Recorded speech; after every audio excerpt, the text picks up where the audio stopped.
no nosso estudo do Apocalipse, hoje capítulo 18, que prolonga, dá continuidade a esse conjunto de capítulos que começa no capítulo 15, vejam bem, na sua Bíblia, a execução das vinganças divinas sobre Babilônia e sobre as feras, as duas feras.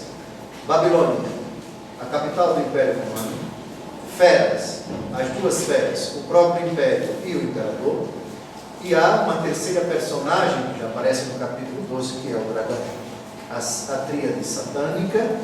Depois de muito sofrimento infligido à igreja, agora é a derrocada, é o castigo, é a punição da parte de Deus à fera, ao dragão, ao império, à mulher, que é também símbolo do império, e tudo aquilo que orbita ao redor dessa mulher. O capítulo 18 está na linha de continuidade do capítulo 17, que é propriamente o começo do castigo de Babilônia. É um capítulo longo, porque tem 24 versículos.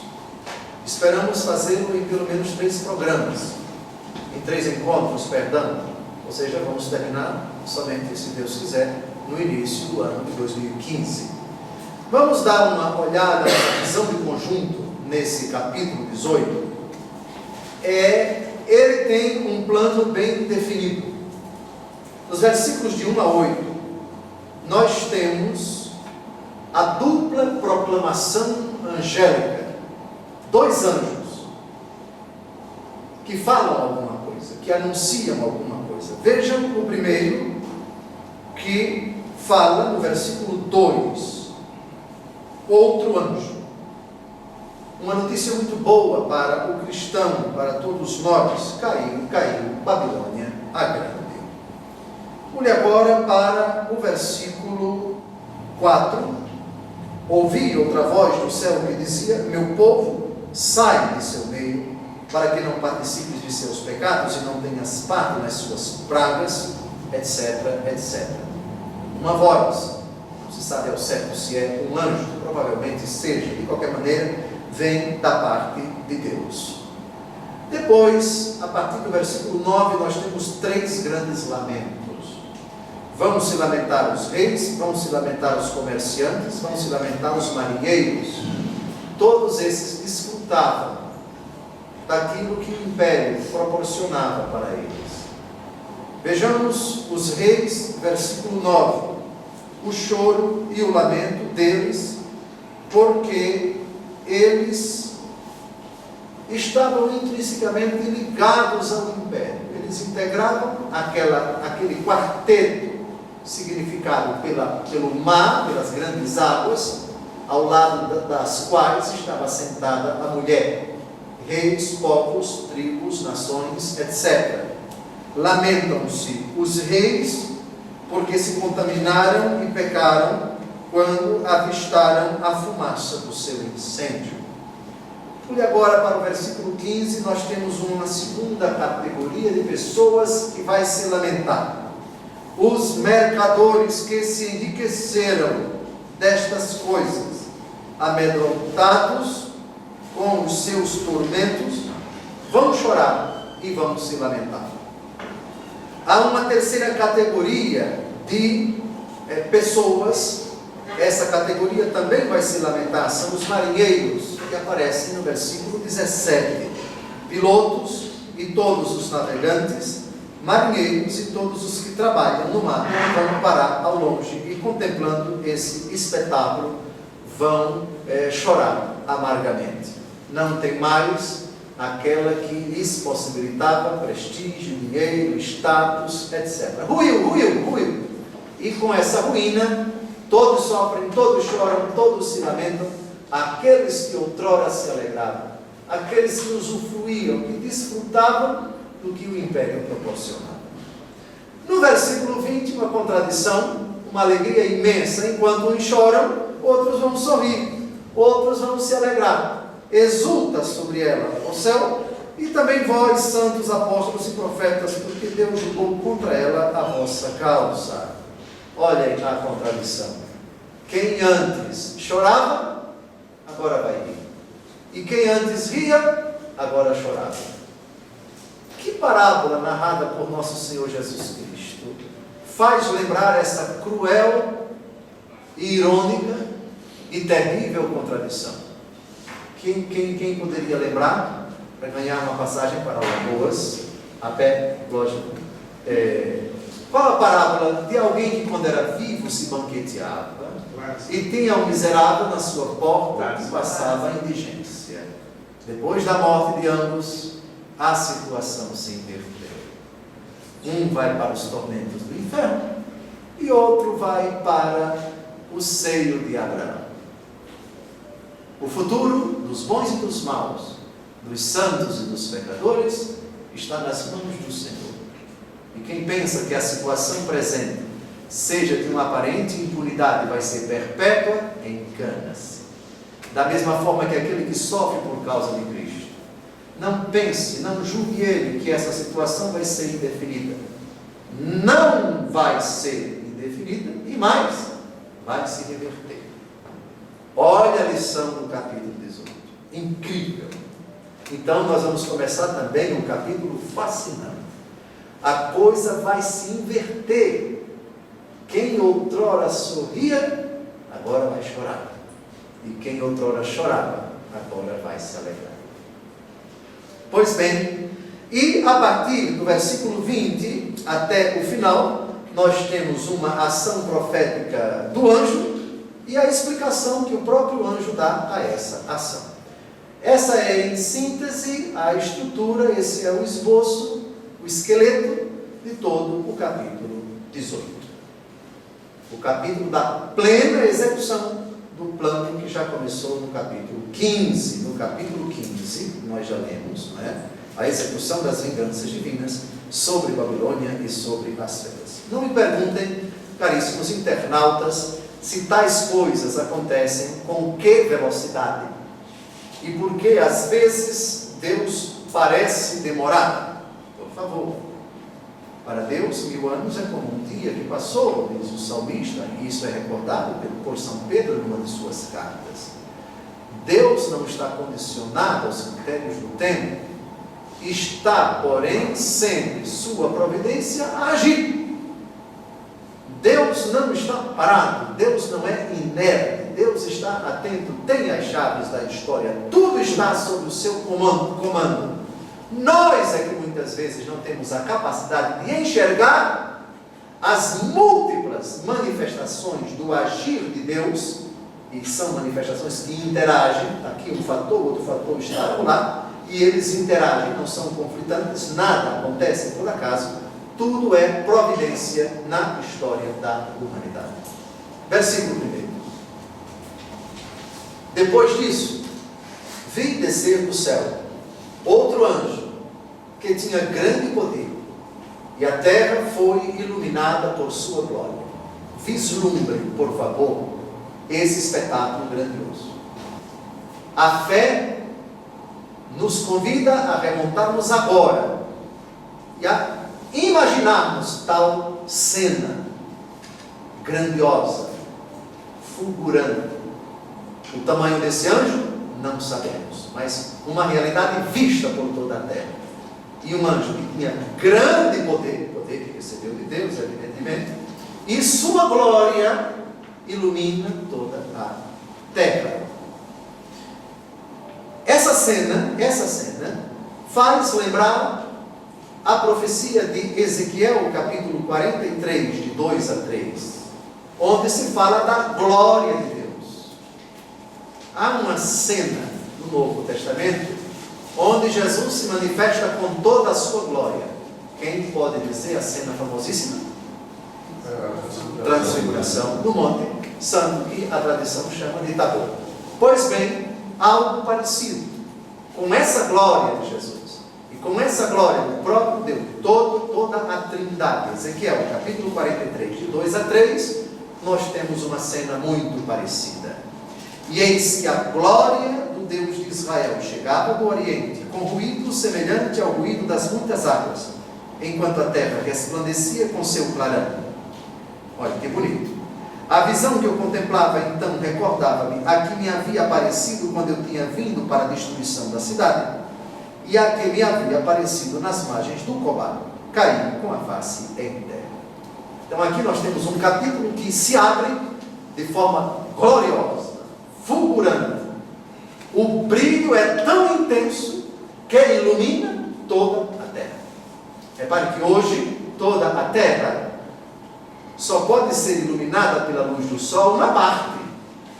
Compreende-se por quê? Porque a terra é redonda e gira em redor do sol. Mas toda a terra iluminada significa que é toda a terra. Agora já está escuro aqui, mas lá no Japão, na China, está claro.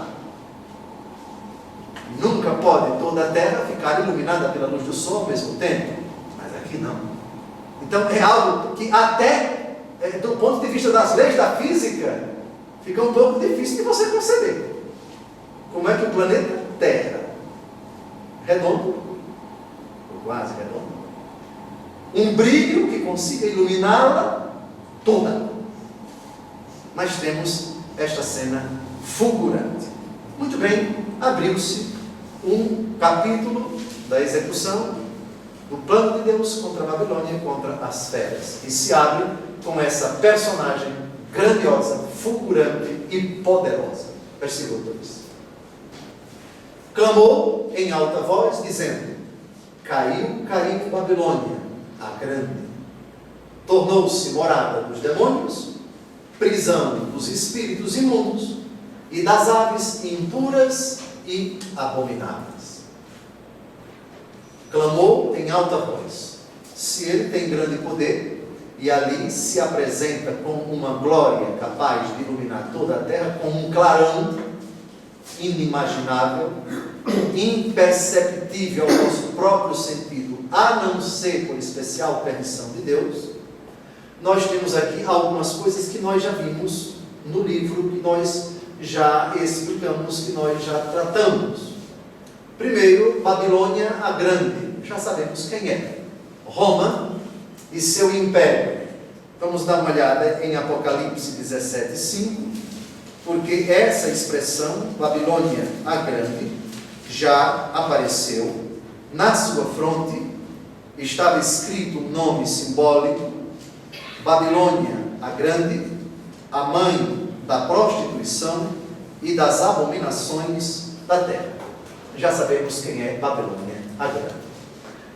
Tornou-se morada de demônios, espíritos impuros, aves abomináveis impuras. O que significa essa expressão?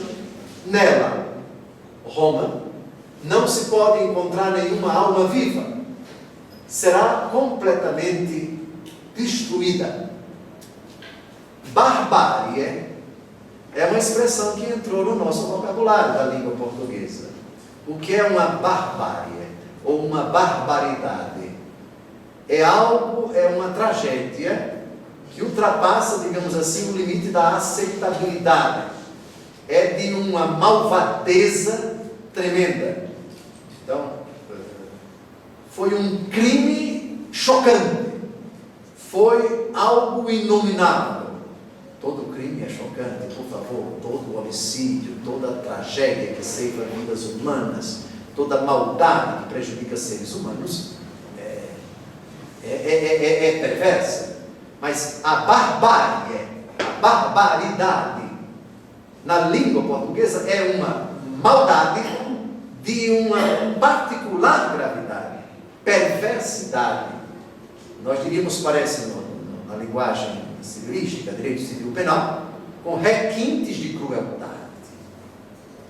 Não é? E os bárbaros, aí vem barbaria, barbaridade. Os bárbaros, ao invadir a cidade de Roma, foram tremendamente impiedosos.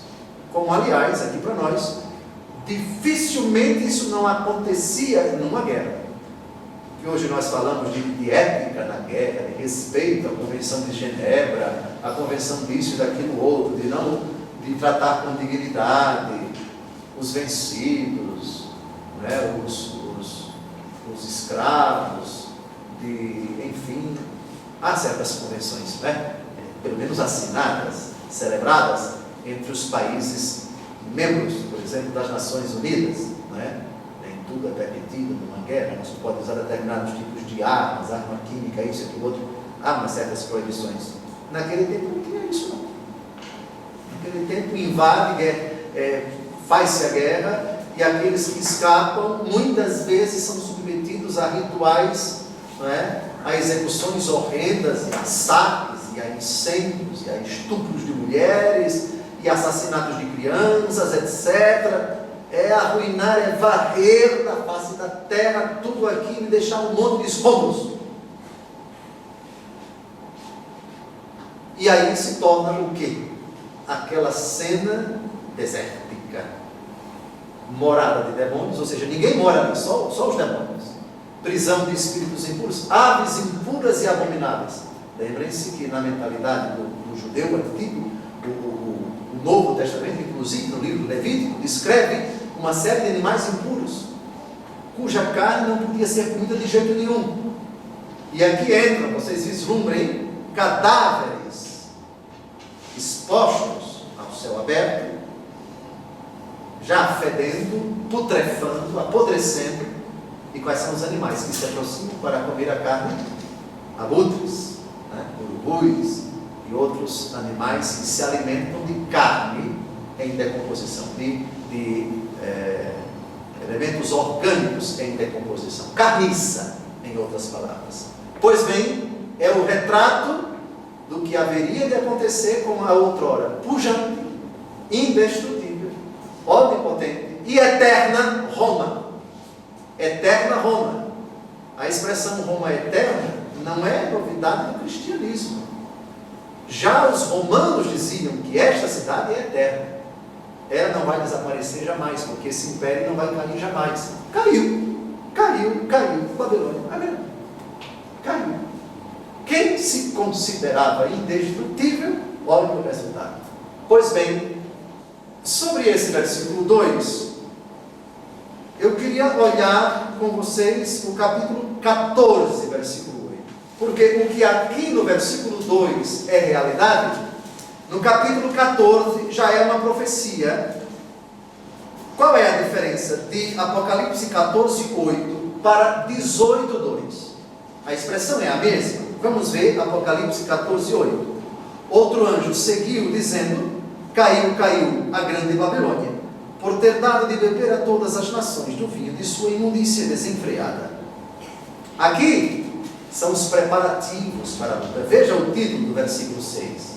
Aqui é preparativo. Os anjos estão se preparando. As legiões do céu estão se preparando para executar o plano de Deus. Mas aqui ainda é preparação. É como se fosse, mal comparando, um grito de guerra. Vamos gritar desde já o que vamos dizer mais na frente. Então, capítulo 14, versículo 8, preparação, profecia, antecipação. Capítulo 18, aí a coisa já está completa, já se realizou. Agora caiu para valer isso. Muito bem. A expressão, vejam no versículo 2, capítulo 18, morada dos demônios, prisão dos espíritos impuros e das aves impuras e abomináveis, é uma expressão cara aos profetas. Os profetas no seu tempo profetizaram também acerca dos impérios daquele tempo, que davam as ordens, por assim dizer, que causavam opressão a Israel naquele tempo e que também caíram. Vamos ver Tiro. Tiro hoje é uma cidade, naquele tempo era um reino, uma cidade do Líbano, que é um país que faz divisa com Israel, ao norte. Outrora era uma coisa só com a Síria.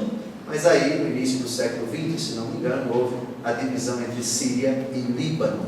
Mas antes era um país só. Mas Tiro era um reino, um império, não muito grande, mas um reino muito temido e que causava muito sofrimento a Israel. Também ele foi objeto de uma profecia, e uma profecia muito parecida com essa de Apocalipse 18, 2. Na verdade é o contrário. São João vai se dirigir, vai falar de Roma, da mesma forma que os profetas falaram de Tiro no seu tempo. Vamos dar uma olhada em Isaías 13. de 21 a 22. Essa profecia aqui se refere à Babilônia do tempo de Isaías. Do tempo de Isaías. Então, São João, muito espertamente ao escrever o seu livro, vai chamar a Roma do seu tempo de Babilônia do tempo antigo. A associação é muito oportuna porque a Babilônia, o Império Babilônico do tempo de Isaías, fazia um mal a Israel, parecido com o mal que Roma fazia à igreja no tempo de São João. Por isso a expressão caiu Babilônia a Grande. Babilônia a Grande, na verdade, é a grande meretriz, é a mulher. Só que os termos usados por São João são termos tirados do profeta. Inclusive, morada de demônios, como a gente vai ver agora. As feras terão aí o seu covil. Os mojos frequentarão as casas. As avestruzes morarão aí. E os sátiros farão aí suas danças. Os chacais uivarão nos seus palácios. Os lobos nas suas casas de prazer. Sua hora está próxima e seus dias estão contados. É um oráculo muito forte, isto é, a tua desgraça vai ser tão grande que só irão habitar aí os animais irracionais. Não vai ter vida humana mais aí. Mas vai ser um deserto, vai ser um cemitério ao céu aberto, vai ser uma cidade deserta. Só animais vão ficar aí. No mesmo livro do profeta Isaías, capítulo 34, versículos de 11 a 15, essa profecia é acerca de Edom. Os edomitas eram um povo forte, temido, poderoso, que causava sofrimento aos israelitas. Também aqui nós temos uma profecia, esse reino desapareceu também, ruiu, sumiu do mapa, não existe mais os edomitas. Vejamos a profecia que também se cumpriu. Profecia muito parecida com Apocalipse 18, 2. Isaías 34, de 11 a 15. Será domínio do mocho e da garça, a coruja e o corvo habitarão. O Senhor estenderá sobre ela o cordel da destruição e o fio de prumo da desolação. Os sátiros farão aí sua morada, seus covis. Nela não mais se falará em rei, e todos os seus príncipes terão desaparecido. Os espinhos crescerão em seus palácios, as urtigas e os cardos em suas fortalezas. Será o covil dos chacais, o parque das avestruzes. Nela se encontrarão cães e gatos selvagens. Os sátiros chamarão uns pelos outros. O espectro noturno frequentará esses lugares, e neles encontrará o seu repouso. A serpente lá fará seu ninho e porá ovos. Chocá-los-á e fará sair da casca os filhotes. Lá também se juntarão os abutres. Nenhum estará ausente. São termos catastróficos. Tudo isso se cumpriu, mas rigorosamente.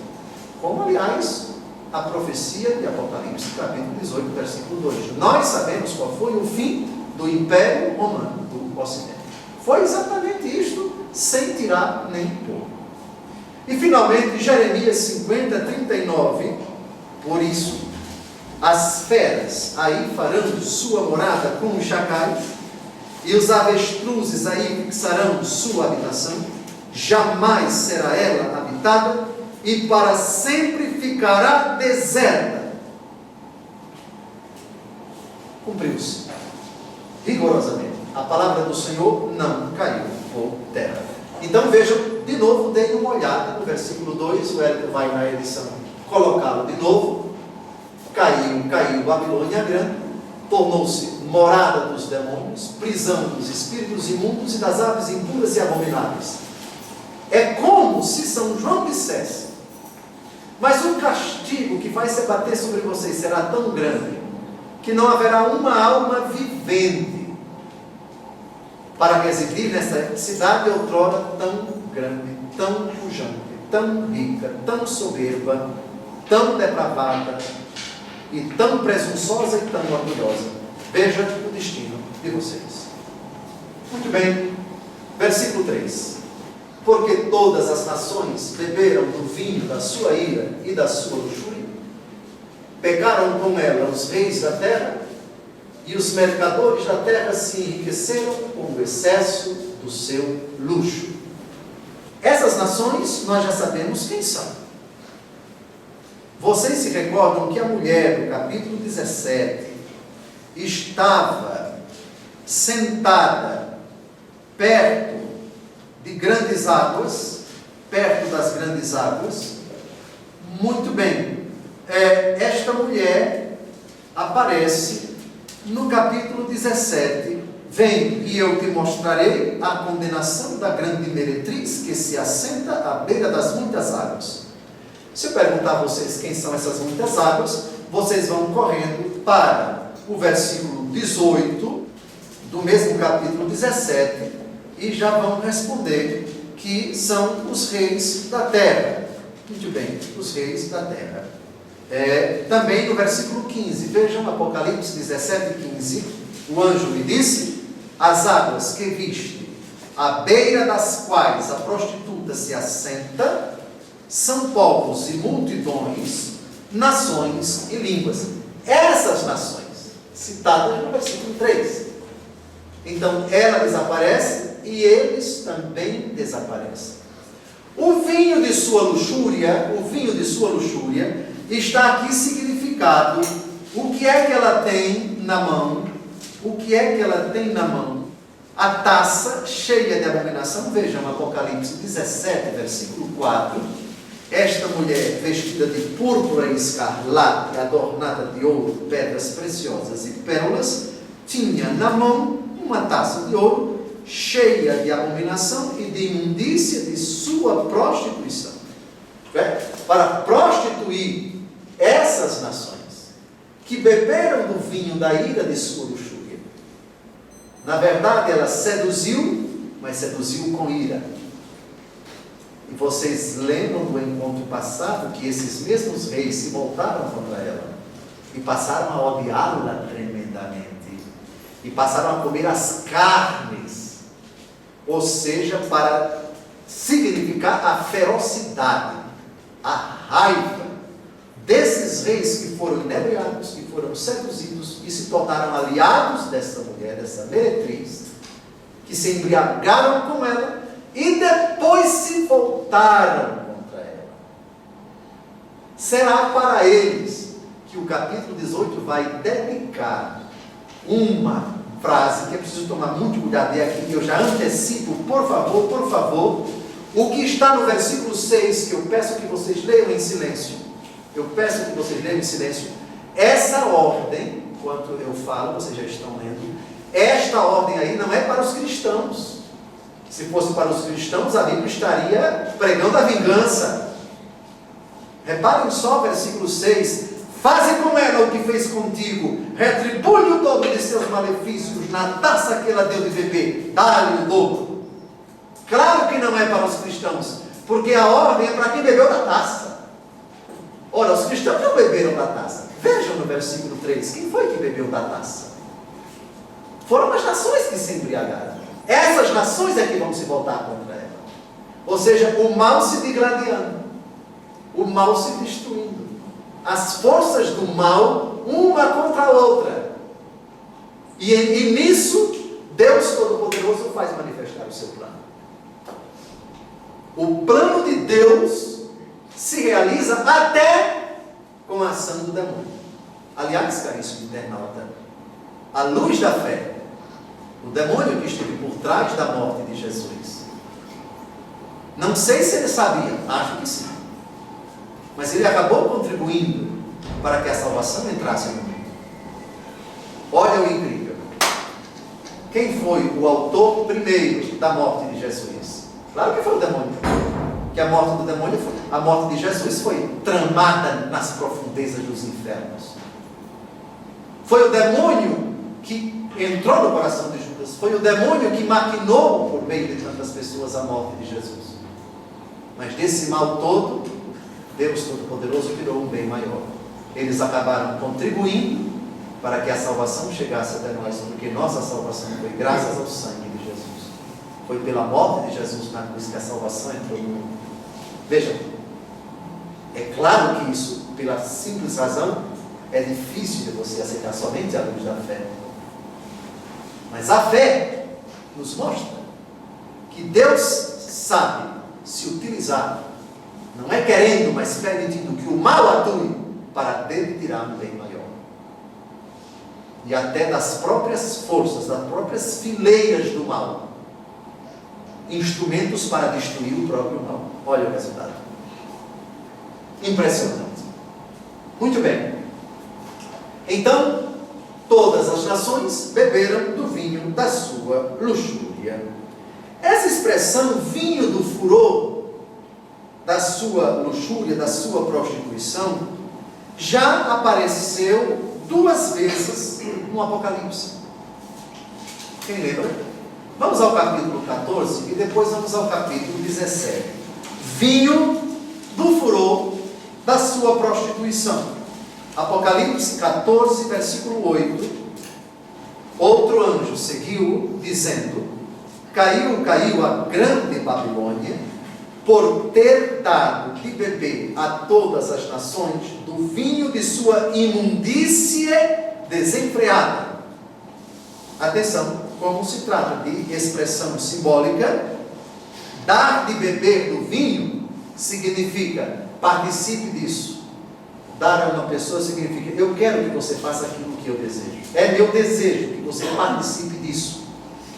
Grosso modo, quando alguém oferece uma taça de vinho, de champanhe, etc., ela está querendo que o outro participe da sua alegria, da sua vida. Exteriorize, celebre consigo aquilo que ela está experimentando. Alegria, felicidade, etc. Vamos brindar. Isto é, participe comigo da minha vida. Experimente o que eu estou experimentando. É esse o sentido, não é?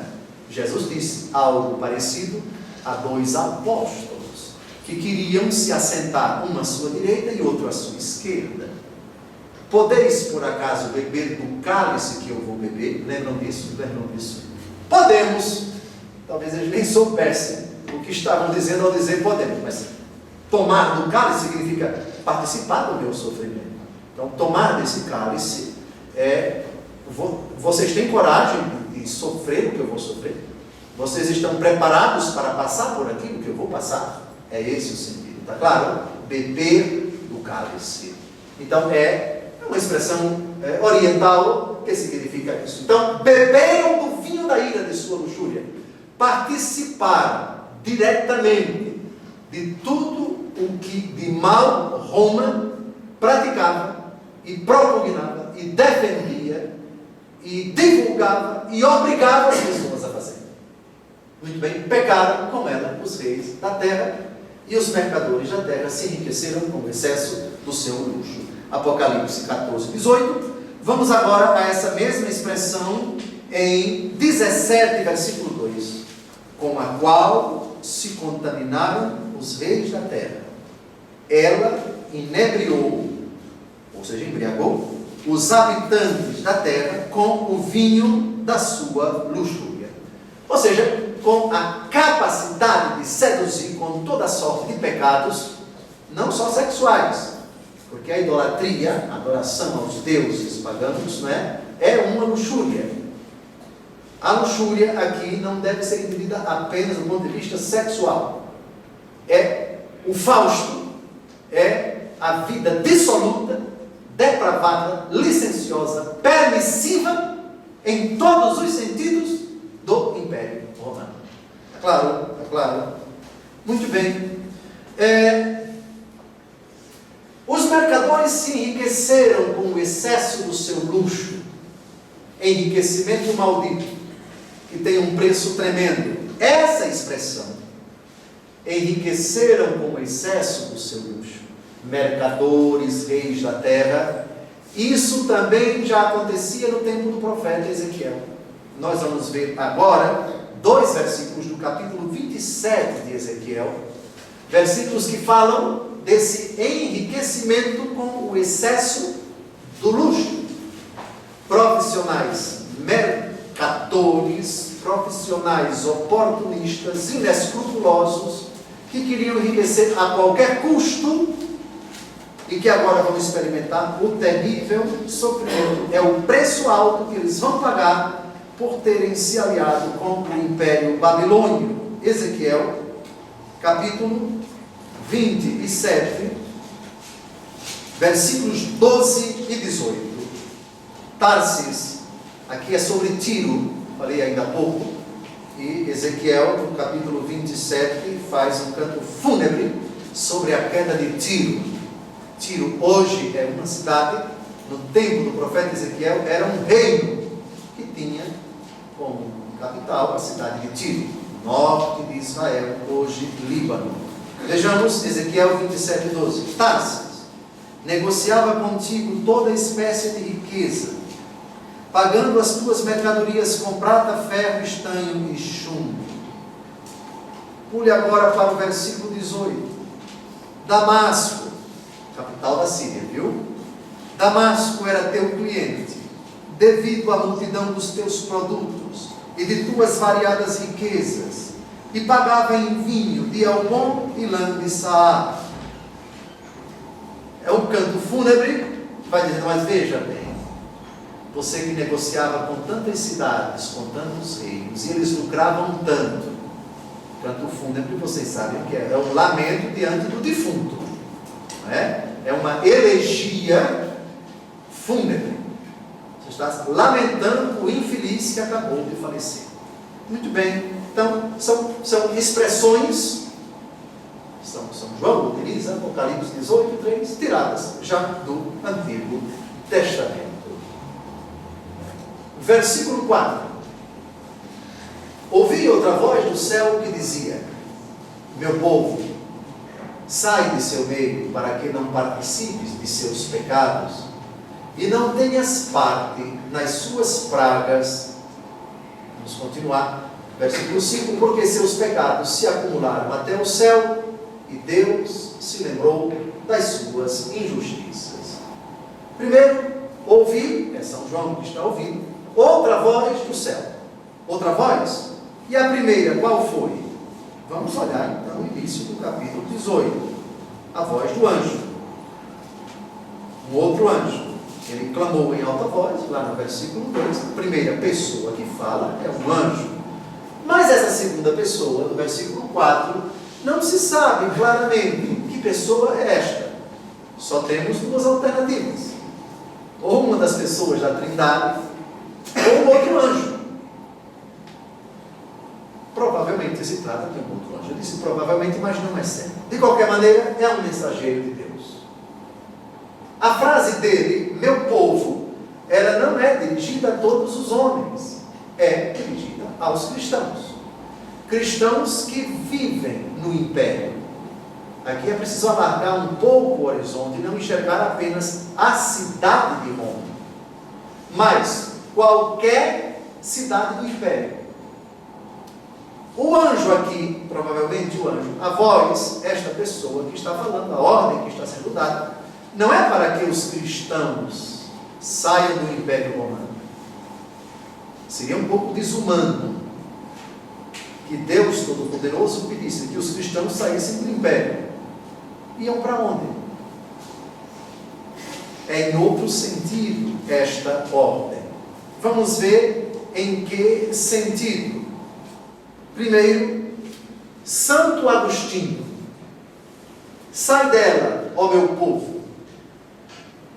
Santo Agostinho entende esta intimação assim: queremos levantar-nos e partir da cidade deste mundo com os pés da fé que age no amor, em busca do Deus vivo.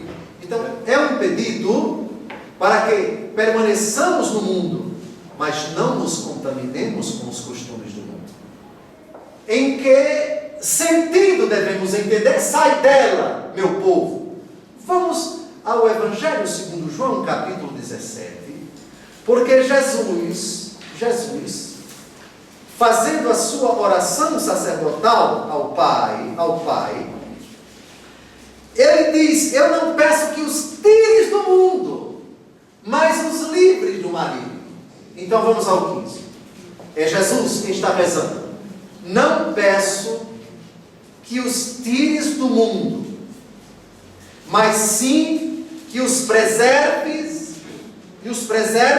do mal.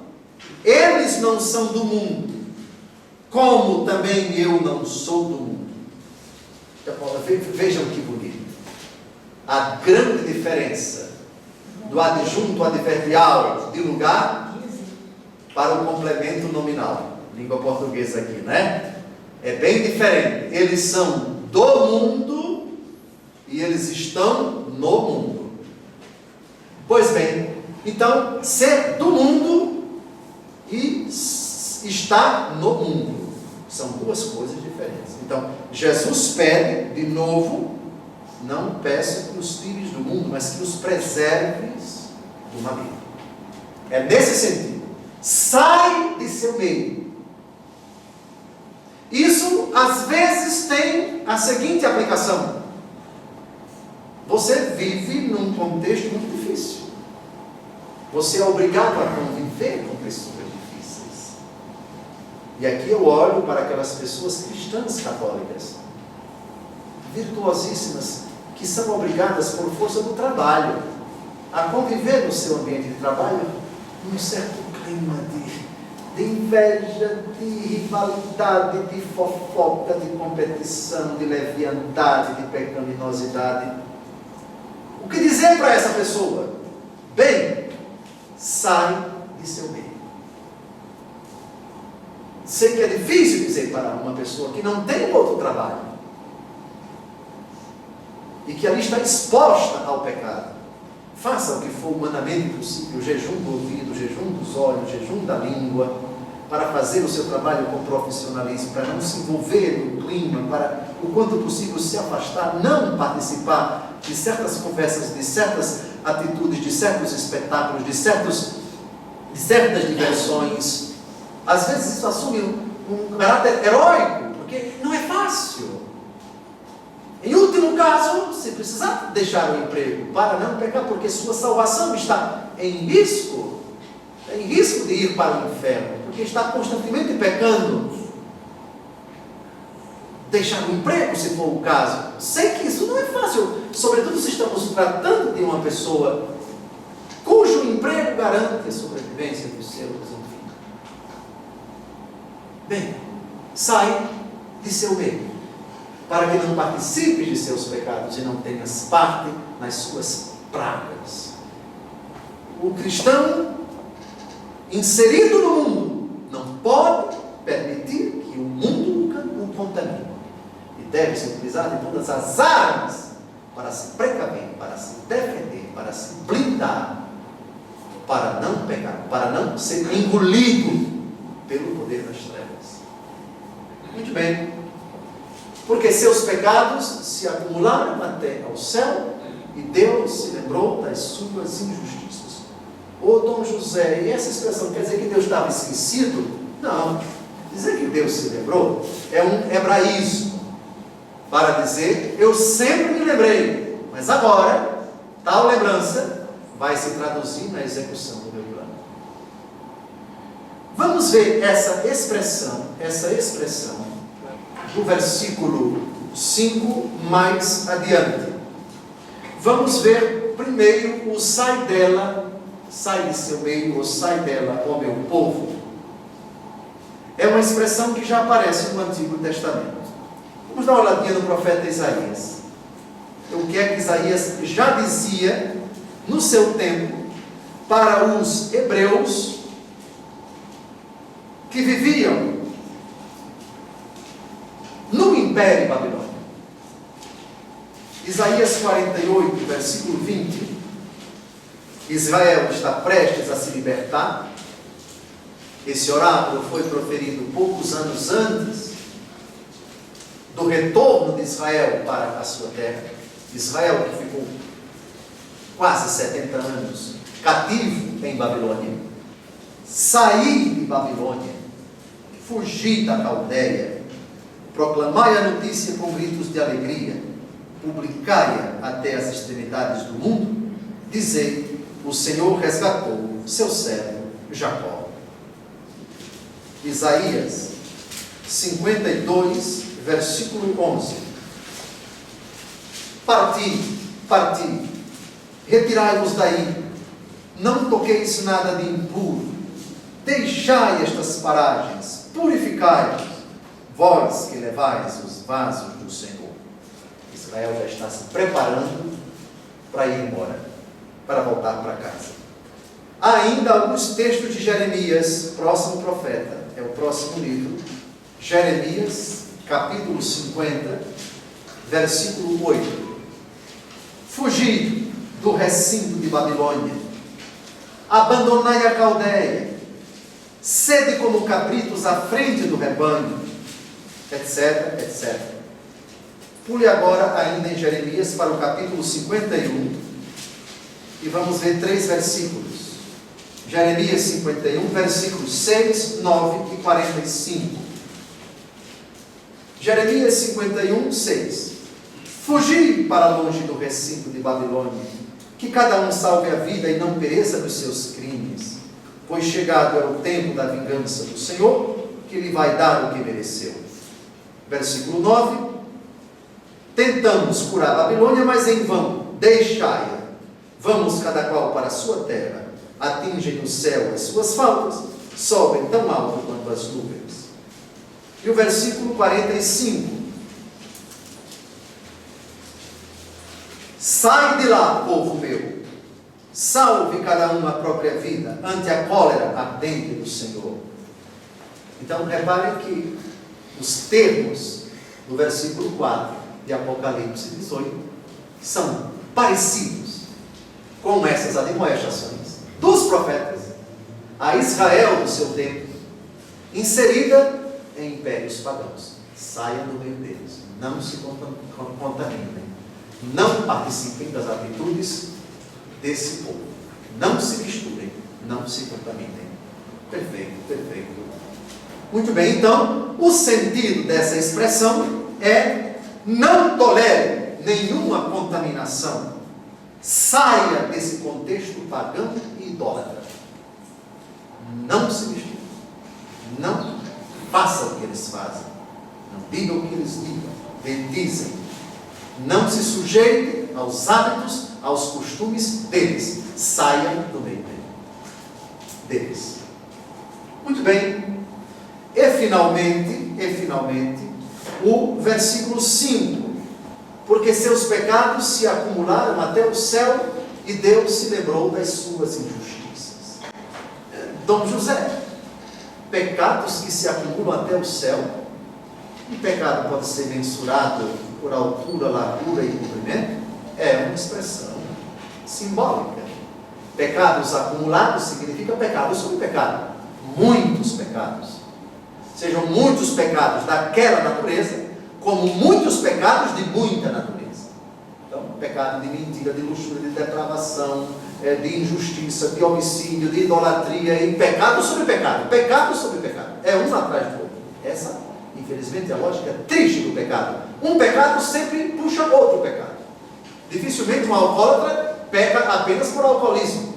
O alcoólatra bate na esposa, chama palavrão, normalmente, bate na esposa, chama palavrão, tem pensamentos impuros e assim por diante. E um pecado sempre leva a outro, sempre arrasta uma pessoa para um abismo maior de outros pecados. Pois bem, seus pecados se acumularam até o céu. Essa expressão já foi utilizada antes da destruição de 2 cidades, cujos pecados chegaram até Deus, cujos pecados foram tremendos. 2 cidades destruídas por enxofre e pelo fogo. 2 cidades que desapareceram. Parece que elas se situavam perto do Mar Morto, atual Jericó, território palestino ocupado, autoridade palestina. Vamos ver que cidades foram essas, cujos pecados se acumularam, chegaram até Deus o tamanho, a gravidade, a intensidade e o horror dos pecados praticados nessas 2 cidades. Gênesis, capítulo 18 e 20, é o fim de Sodoma e Gomorra. O Senhor ajuntou, é imenso o clamor que se eleva de Sodoma e Gomorra, e o seu pecado é muito grande. O clamor. há alguns pecados que são particularmente graves, são pecados que clamam aos céus. Um deles, por exemplo, não dá o salário ao trabalhador. E há outros pecados que clamam aos céus. O pecado de sodomia, que aparece aqui. Sodomia vem de Sodoma, o pecado que destruiu aquela cidade. O seu pecado é muito grande. A gravidade dessa prática condenada pela palavra de Deus. Muito bem. Também vamos ver aqui pecados que se acumulam. Jeremias 51:9. Tentamos furar a Babilônia, mas em vão. Deixai-a. Vamos cada qual para a sua terra. Atingem o céu as suas faltas. Sobem tão alto quanto as nuvens. É claro que isso daqui é um eufemismo. Mas uma maneira de dizer que a quantidade de pecados, a gravidade de pecados, é algo tão intenso, tão recorrente, tão grave, que é como se fosse acumulando até chegar ao céu. Até chegar ao próprio Deus. Tamanha a quantidade de pecados. Muito bem. E a expressão Deus se lembrou das suas injustiças, de novo. Lembrem-se que há determinadas expressões relacionadas com Deus, chamadas de antropomórficas. É a maneira humana de se falar de Deus.